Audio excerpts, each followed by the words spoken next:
नमस्कार दोस्तों, कहानीवाला के नए एपिसोड में आपका स्वागत है। आज की कहानी है राजस्थान के एक छोटे से गांव की। गांव में एक पुरानी हवेली थी। गांव वाले कहते थे कि वह हवेली शापित थी और वहां कोई नहीं जाता था। हवेली के अंदर का रहस्य किसी को नहीं पता था, परंतु जो भी वहां गया वह कभी लौटकर नहीं आया। विक्रम, जो कि एक पत्रकार है, अंधविश्वासों में विश्वास नहीं करता था।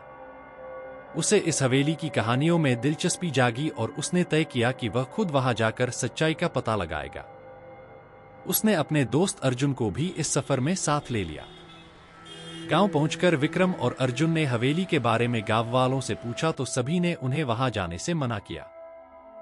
परंतु उन्होंने गांव वालों की बात नहीं मानी और शाम के समय हवेली की ओर बढ़ गए। हवेली दूर से ही भयानक लग रही थी। विक्रम ने हिम्मत जुटाई और अर्जुन के साथ हवेली के अंदर कदम रखा। हवेली के अंदर घना अंधेरा था। उनके कदमों की आवाज गूंज रही थी। हवेली की दीवारों पर लगे पुराने चित्र धूल से ढके थे। अचानक एक तस्वीर अपने आप नीचे गिर गई। अर्जुन डर गया और विक्रम से बोला, विक्रम, मुझे ये जगह अच्छी नहीं लग रही। चलो वापस चलते हैं। विक्रम ने उसे शांत कराया और बोला, हम यहां सच्चाई जानने आए हैं। हमें पीछे नहीं हटना चाहिए।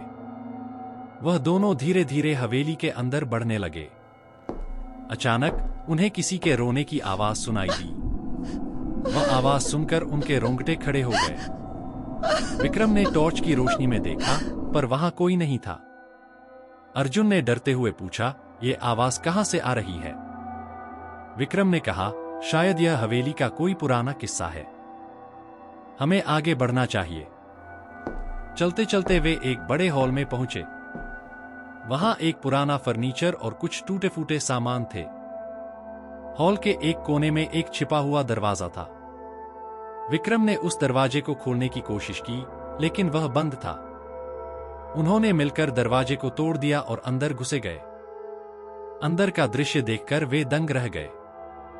वहां एक बड़ा सा कमरा था जिसमें अनेक पुरानी किताबें और पर्चे बिखरे पड़े थे। एक कोने में एक बड़ी सी तिजोरी थी। विक्रम ने तिजोरी को खोलने की कोशिश की और तिजोरी अंदर उन्हें एक पुराना पत्र मिला। पत्र में लिखा था कि इस हवेली में एक बार एक राजा रहता था, जिसकी पत्नी की मौत रहस्यमय परिस्थितियों में हो गई थी। उसकी आत्मा आज भी यहां भटकती है।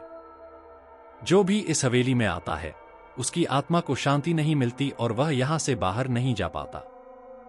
विक्रम और अर्जुन ने पत्र पढ़कर समझा कि इस हवेली में किसी की आत्मा है। अचानक हवेली में तेज हवा चलने लगी और दरवाजे अपने आप बंद होने लगे। अर्जुन ने डरते हुए कहा, विक्रम, हमें यहां से भागना चाहिए।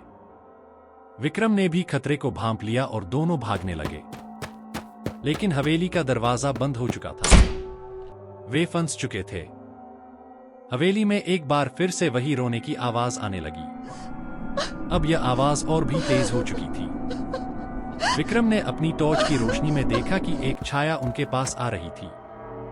वह छाया धीरे धीरे आकार लेने लगी और एक महिला का रूप धारण कर लिया। वह महिला रोते हुए बोली, तुम्हें यहां नहीं आना चाहिए था। अब तुम यहां से कभी नहीं जा पाओगे। विक्रम ने हिम्मत जुटाकर पूछा, तुम कौन हो और तुम्हें क्या चाहिए? महिला ने कहा, मैं इस हवेली की रानी हूं। मेरी आत्मा को शांति नहीं मिलती। जब तक मेरी हत्या का बदला नहीं लिया जाएगा, मैं यहां भटकती रहूंगी। विक्रम ने पूछा, तुम्हारी हत्या किसने की? रानी ने कहा, मेरे पति ने ही मेरी हत्या की थी। वह एक क्रूर और निर्दयी राजा था। अब तुम दोनों को मेरी आत्मा की शांति के लिए कुछ करना होगा। विक्रम और अर्जुन ने हिम्मत जुटाई और कहा, हम तुम्हारी मदद करेंगे। रानी ने उन्हें बताया कि राजा की आत्मा भी इसी हवेली में कहीं भटक रही है। उन्हें राजा की आत्मा को ढूंढकर उससे रानी की हत्या का बदला लेना होगा। अर्जुन ने पूछा, राजा की आत्मा को कैसे ढूंढ जा सकता है? रानी ने कहा, राजा की आत्मा उनके तलवार में बसती है। अगर तुम वो तलवार ढूंढकर मेरे पास ले आओ तो मैं तुम्हें राजा की आत्मा को बुलाने का उपाय बताऊंगी। विक्रम ने हिम्मत जुटाई और कहा, आप खुद क्यों नहीं ढूंढ लेती? तो रानी ने कहा, मैं इस कमरे में कैद हूं और इसके बाहर नहीं जा सकती। विक्रम और अर्जुन ने रानी की आत्मा की बात मानी और राजा की आत्मा को ढूंढने लगे।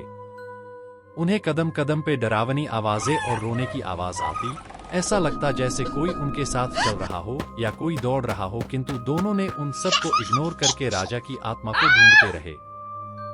बहुत खोजबीन के बाद वे राजा की आत्मा बसने वाली तलवार को ढूंढ निकाले और रानी के पास ले आए।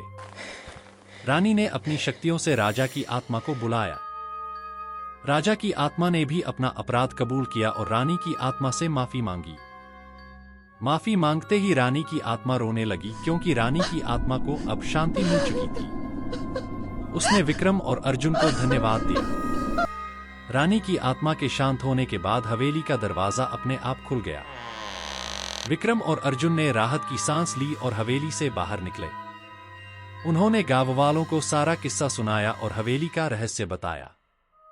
अब वह हवेली शापित नहीं रही और विक्रम और अर्जुन ने एक बड़ा रहस्य सुलझा लिया। दोस्तों, कहानी आपको कैसी लगी हमें कमेंट में जरूर बताएं और वीडियो को लाइक करके चैनल को सब्सक्राइब करें। मिलते हैं कहानीवाला के अगले एपिसोड में।